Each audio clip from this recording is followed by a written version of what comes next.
आरेवा के सभी सदस्यों को नमस्कार। आज जो है वोट बैंक के बारे में बहुतों को अभी भी शक है।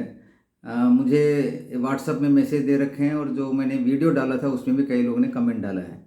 3 महीना हो चुका है इसका लिंक दिए हुए। सबसे पहले मैं जैसे पहले बता चुका हूँ, इसका महत्व के बारे में बताता हूँ।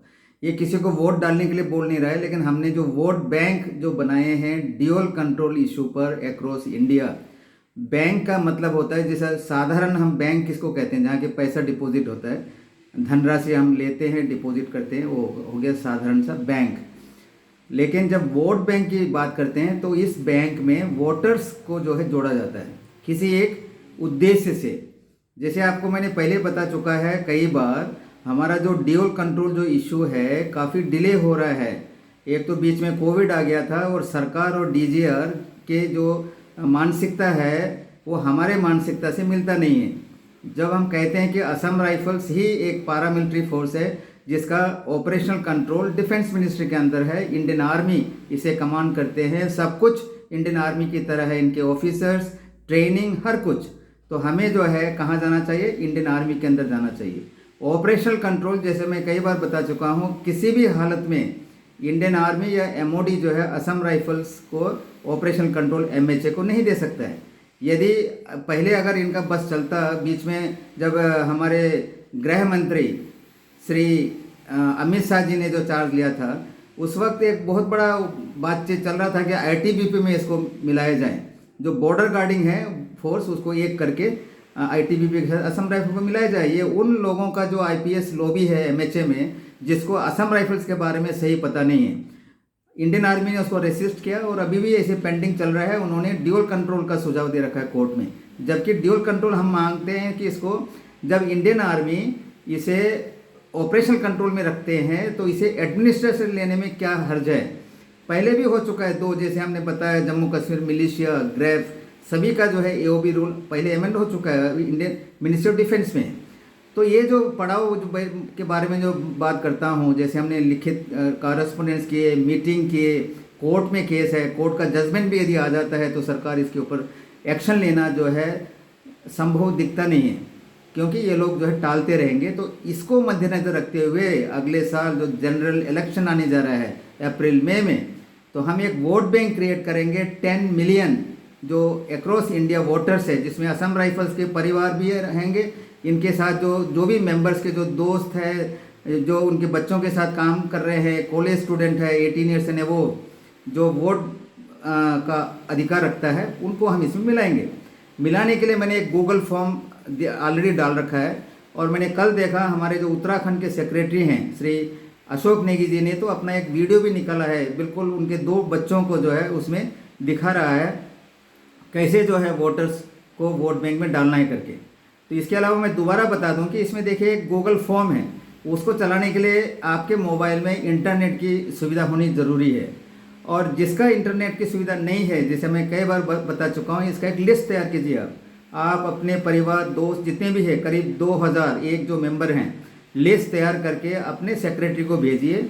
सेक्रेटरी आदमी डिटेल करेगा, वह जो है उसको एंट्री करेगा। इसमें ध्यान देने वाली बात यह है, जो 2000 आदमी का जो आपने लिस्ट तैयार किया है, उनके जो असम राइफल्स का जो ड्यूअल कंट्रोल के बारे में जिनको पता नहीं है, उनको इस फॉर्म में मेरे 2 वीडियो है इंग्लिश और हिंदी में, उनको आप भेज सकते हैं। समूह उसको देख सकते हैं कि हमारा क्या प्रॉब्लम है। नहीं तो उनको फ़ोन करके बताना है कि आपका जो है नाम हम अपने गूगल फॉर्म में एंट्री कर रहे हैं एज ए वोटर्स, हमारे ड्यूअल कंट्रोल इशू पर। आपका मोबाइल नंबर भी हम दे रहे हैं वहाँ पे। यह इसलिए ज़रूरी है कि फाइनली जब 10 मिलियन हो जाता है 15 दिसंबर तक, तब हम इसको अमित शाह जी या तो जो रूलिंग पार्टी के नेताओं से मिलेंगे और उनको हम टैब में बताएंगे कि ये जो इशू है ड्यूअल कंट्रोल बहुत ही इम्पोर्टेंट है। अगला साल इलेक्शन को मद्देनजर रखते हुए हम इस इशू पर जो है वोट बैंक क्रिएट किया है। जो 10 मिलियन से अधिक वोटर्स हैं, उनके मोबाइल नंबर भी हम लिखे हुए हैं। तो किसी भी मोबाइल नंबर को अगर रिंग करता है तो वो इंडिविजुअल को मालूम होना चाहिए इसके बारे में। यदि आप उनको बताए बिना ही इसमें एंट्री करते हैं तो शायद वो बोल सकता है कि मेरे को पता नहीं है, ऐसा जवाब नहीं आना चाहिए। इसीलिए ये सुनिश्चित करें, जिनका भी नाम आप लिखते हैं या इसको एंट्री करते हैं वोट बैंक में, तो वो इंडिविजुअल को पता होना चाहिए, पहली बात। दूसरी बात, उनके नाम पे जो जिसके आप नाम एंट्री कर रहे हैं, लिस्ट जैसे आपने प्रिपेयर कर दिया, तो उसको आप एंट्री करते करते जब मोबाइल नंबर का नंबर आता है, सबसे पहले तो नाम होगा, जैसे आप सभी को पता है। नाम के बाद आता है डिस्ट्रिक्ट, डिस्ट्रिक्ट को एंट्री कीजिए। उसके बाद आ जाएगा स्टेट, फिर प्रेजेंट लोकेशन। प्रेजेंट लोकेशन मतलब वो जो वोटर है जिसको हम इसमें एंट्री करें वो कहाँ पे हैं अभी प्रेजेंटली। उसके बाद आ जाता है मोबाइल नंबर। मोबाइल नंबर जो है आप अपना ना देकर उस इंडिविजुअल का, जो आपके ऑलरेडी लिस्ट जो बना रखा है उनका नाम के आगे जो मोबाइल नंबर लिखा हुआ है, उनका मोबाइल नंबर एंट्री कीजिए, सबमिट कीजिए। सबमिट को क्लिक करते ही रीसबमिट का ऑप्शन आता है, जैसे अशोक जी का जो वीडियो है उसमें बता रहे हैं, उस पर रीसबमिट करने से उसी प्रकार जो है आप एक दिन में 10 या 15 आदमी को एंट्री कीजिए। जो 2000 जो लिस्ट बना रखा है उसको टिक कीजिए, टिक करके लिख दीजिए, जैसे आज 8 तारीख है, 8/7 को कर दिया। कल उसी प्रकार रोजाना इसको करना है दिसंबर 15 तक। देखिए इसमें लार्ज जो मेंबर्स है उनका पार्टिसिपेशन जरूरी है। कुछ लोग का करना जो है वो फायदेमंद नहीं होगा, क्योंकि अभी जो मैंने देखा 94,000 तक जा रहा है। इसने जो है 1% भी हुआ नहीं है। देखिए 1% जो 100 लाख यानी 1 करोड़ या 10 मिलियन का जो हमारा लक्ष्य है, उसको यदि ज़्यादा से ज़्यादा लोग इसमें पार्टिसिपेट करेंगे रोजाना, इसके लिए ज़्यादा समय की आवश्यकता नहीं है। यदि सर्विस पर्सन है तो कभी भी वो जब ड्यूटी में है या टहलते हैं कहीं भी, थोड़ा 5-10 मिनट लेके जो है अपने फैमिली मेम्बर या दोस्त उनको जो है एंट्री कर सकते हैं आप। सभी लोग इसमें इन्वॉल्व होना है, नहीं तो 188 साल नहीं 200-388 साल चला जाएगा। असम राइफल्स का कंडीशन यही होगा। इसको जो है सरकार के ऊपर दबाव डालने के लिए ये वोट बैंक जब तैयार हो जाता है तो हम इनको बताएंगे, तब तक हमारा जजमेंट भी आ जाएगा, ठीक है ना। ये हम आगे की सोच रहे हैं। देखिए बिल्कुल अभी जजमेंट आए नहीं, तब भी हम अगला जो है क्या करना है हमारा पड़ा उसके बारे में सोच के हमने ये किया है वोट बैंक के बारे में। कई लोग बोल रहे हैं कि कई नहीं, कुछ लोग हैं, लोग बोलते हैं कि वोट देने का तो अब उनका अधिकार होता है। इसमें अधिकार तो है, हमने कब कहा कि उनका अधिकार नहीं है। हम तो एक इशू पर जो हर कोई करता है, उस इशू पर जो है हम एक वोट बैंक तैयार कर रहे हैं। इतने सारे वोटर्स जो ड्यूअल कंट्रोल का जो है सपोर्ट कर रहा है, इसको जो है खत्म होना चाहिए, इंडियन आर्मी में आना चाहिए। क्योंकि रिमार्क में आप लिखेंगे इंडियन आर्मी ओनली या MOD ओनली या एंड ड्यूअल कंट्रोल, इस प्रकार का देंगे।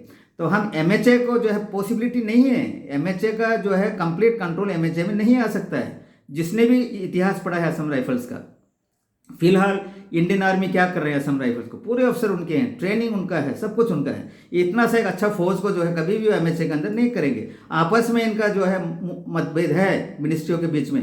MHA बोलता है कि असम राइफल ने हमको कोस्ट गार्ड को भी हमको दीजिए, coast guard ministry of defence में। इनका लड़ाई चलते रहेगा, लेकिन हमारा जो है फ्यूचर जो अभी सर्विस कर रहे हैं जिसका पेंशन नहीं है, देखिए जो एक्स सर्विसमैन है उनका पेंशन भी कम है, ऐसे को जो है इक्वल करना है इंडियन आर्मी में ले जाकर। ये है देखिए कोर्ट में हम इसको बताएंगे।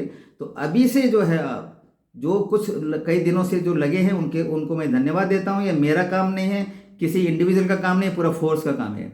ड्यूअल कंट्रोल जाना बहुत ज़रूरी है, इस पर आप लोग ध्यान देंगे। और ये जो लिंक है, लिंक हर जगह पहुँच गया होगा, उसको किस प्रकार करना है फिर दोबारा मुझसे मत पूछेगा। ये जो वीडियो है इसको शेयर कीजिए, लाइक कीजिए, चारों तरफ भेज दीजिए, ताकि मेरे को जो इंडिविजुअल लोग पूछे ना कि साहब लिंक भेजिए, साहब लिंक भेजिए। मेरे को व्हाट्सएप में आता रहता है कई सारे मैसेज, तो ये यूट्यूब में मैं अपलोड करूँगा। इसको जो है शेयर कीजिए, लाइक करो, इसको कमेंट करो आप, ठीक है ना। इसके ऊपर कार्रवाई करना चाहिए, कार्रवाई बहुत ज़रूरी है। Thank you very much, good bye.